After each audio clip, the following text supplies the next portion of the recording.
na kushirikiana na wananchi tumepata mtoto huyo akiwa hai.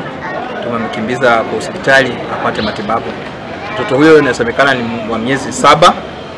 Pia tulipata pia mama ya mtoto ambaye alikuwa ameavya mimba, na pia tukampeleka katika hospitali ya Spikers Cheptais. Kwa hivyo nikiwa chifu eneo hili, ningependa kutahadharisha hasa wa mama na wasichana ambao wanahuruka kubeba mimba na kutoa kwamba hawana nafasi katika sehemu hii.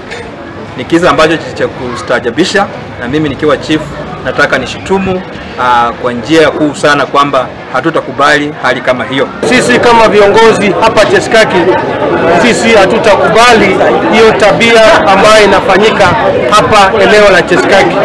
Hilo tendo ni mbaya sana.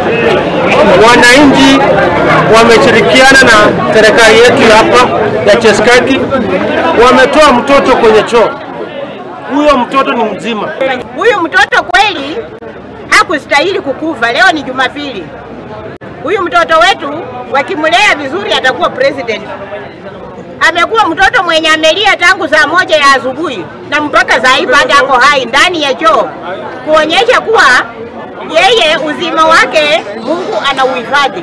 Ni kwamba waje tufuatilie haki hii imetendeka kwa sababu gani na ilianzia wapi, ndio inakuja kumalizikia hapa. Nimezungumza na mama mzazi wa msichana, anasema msichana aligonjeka akitoka Nairobi, na alipofika hapa uchungu ikazidi, akapelekwa Tuikuru dispensary, mahali sasa ni health center.